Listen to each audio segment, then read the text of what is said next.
let's talk music. I'm Kenny Selcer.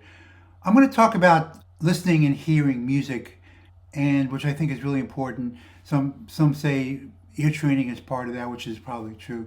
So whether you're a singer-songwriter, a soloist, you're in a band, you play with other people, you're a studio musician, or you back people up, it's really important to be able to hear what you're doing and what other people are doing. And so in this video, I'll be talking about aspects of listening, hearing, ear training, and what it means for your music. So let's talk music. Hi, I'm Kenny Selcer. I've been thinking a lot about listening and hearing music these days. I went to a open mic the other night, and I was listening to this guy who was pretty good. It's kind of Americana music, and he was playing a new song I hadn't heard before. And he started playing it. And as he was playing it, I was anticipating the chords. And I would say in my mind, he's going to play G after the next. And he did A, B minor, back to G, and so on. And I was just thinking about that and also what listening and hearing really means in that context and other contexts. I've been playing guitar for a long time, and I think that listening and hearing music is really important. It can enhance your songwriting. It can enhance, if you're a backup musician or a studio musician, you can play things faster because you can hear what's possibly needed in the context of the chords, and you know what's coming. So it's important to develop your hearing and listening. And now if you're not a backup musician and you're a player, it could be really good for your songwriting. You can know what to play because you kind of hear it beforehand. You can kind of anticipate, or you just know what will sound, and you say, oh, instead of putting your fingers all over the neck looking for something, you can know what's needed and what's available. And I'll give you an example of that. Here's my trusty Taylor, and let's say you're playing a G chord. Here's a G chord. This is G that you learn right from the beginning, or this voicing, right? You can also play this G, or this G, right? Or this G, or this G. You can play it, and do you hear the difference? This one has a D in it, so it's a nice sound, and it's very different than this sound. It's also very different than this, which has no third in it. So you kind of know what these things sound like, hopefully, and you can say, hey, I like that, and this is my song. Maybe from going this to this, or this to this. You just know what is needed because you know in advance. And you can also, if you have to figure out a new song, it'll help you figure out a song. If you listen to something and you hear this, or this, you kind of know what that is. You know this is a C, this is a C with, or that, C with a B bottom, or C with a G over B, and you kind of recognize the sound. You say, oh, I like that. I like that when it goes like that, to those chords. You kind of hear that. While My Guitar Gently Weeps by the Beatles, if you listen to it, that chord. So you kind of just get a feel for it. You can listen to the records. I used to listen to the radio back in my day. We had the radio, and I would listen to the chord changes as they would happen, and I would start recognizing patterns. And so when I hear a song and I have to learn it, it's relatively quick that I can hear things, that I know what's going on. Or I back somebody up. They want to explain the chords to me, and I just want them just to play it first so I can hear the chords. And I, generally speaking, or most of the time, I know what chords is happening in their song. Of course, there's always exceptions. There's always people who put really quirky things in there. Or if you're a Joni Mitchell kind of thing, where you have lots of, like a detuning, and you play all these thick chords, yeah, it's harder. It's harder to get your ear trained.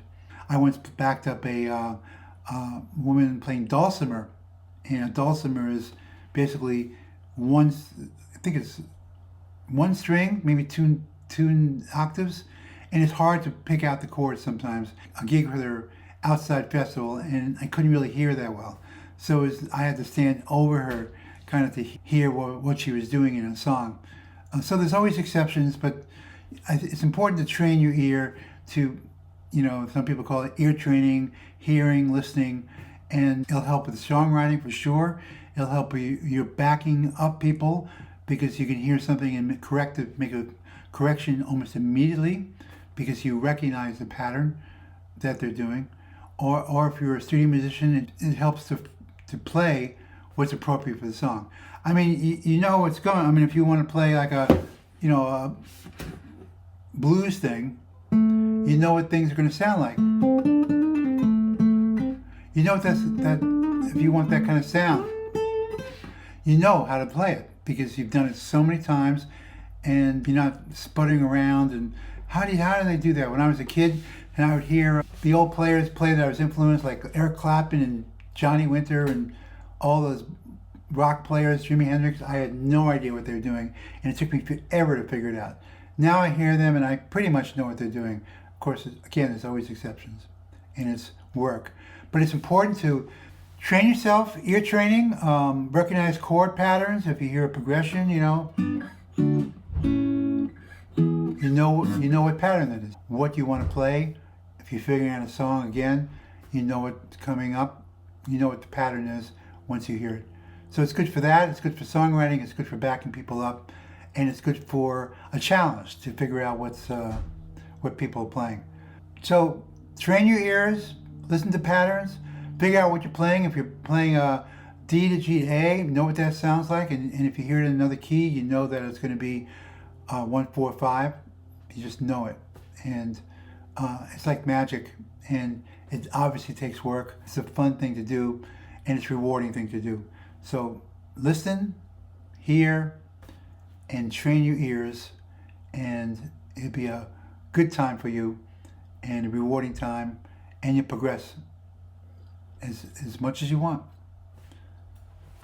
So how do you train yourself? Well, what you can do is you can play a pattern, play a C pattern to a chord, another chord, C, F, G, A minor, and play that over and over again, and listen to the root motion, and listen to how it feels and how it sounds, and then play that in a different key. Go D, G, A, B minor, and hear the similarities in the patterns. Even though it's a different key, there are obviously going to be similarities. So try that, do that. Another thing you can do is listen to some music you love, and figure it out. Figure it out and see if you can recognize the patterns before you figure it out, and have the guitar in your hand and just find the root of the tonic, the initial chord, and then play the second chord and see if you can figure it out before you play the guitar, and just confirm what you're hearing. And you just do that over and over again with lots of songs. And you'll see that a lot of the songs are going to be pop songs, and the difference between the songs is really style and rhythm. Some chord might be a rock and roll song, another song might be Americana or country, and it's going to have the same chords in it. But you'll be able to hear the patterns are the same, so you'll be able to identify the song, or you figure out what's that pitch that the singer is playing over that first chord, or they go up to the high note. What's that note, the high note, and figure it out, and listen. And once you get that note, let's say they go up to a C on the high string on the guitar. So then you listen to it, and every time you hear that, think that note is high C over A minor chord, let's say, and that's what it sounds like. And just think about that. Just kind of feel it. I think a lot of it's feeling. A lot of it's just what does the note feel like? What does a chord feel like? What does a pattern feel like? A minor, B minor, C has a different feeling than A minor, B minor, G. It just has a different feeling. So all the patterns and chords have feelings, and all the notes have feelings, and also pitch. You can have guitar, the high strings are going to be a different feel than the same notes on the lower strings of the guitar. It's just, that's the way it is. That's how humans feel. That's how humans are. Different feelings, different chords have different feelings. A minor has a different feeling than A chord, an A major chord. So you know that. And you start hearing, oh, that's a major chord. That's a minor chord. That's that's training. You're training yourself basically. And if you don't like the word training, just it's an exercise. It's just something to do, and you'll be able to figure out songs faster. And then you go, oh, I remember that pattern. I like that pattern. That pattern, A minor, B minor, to C, to D. Or I like that. I'm going to play that in a new song I'm writing. So go from there. That's how you do it. Just listen to what you're doing, and it's not just technical. It's just a feeling, and you recognize patterns and feelings. So go practice.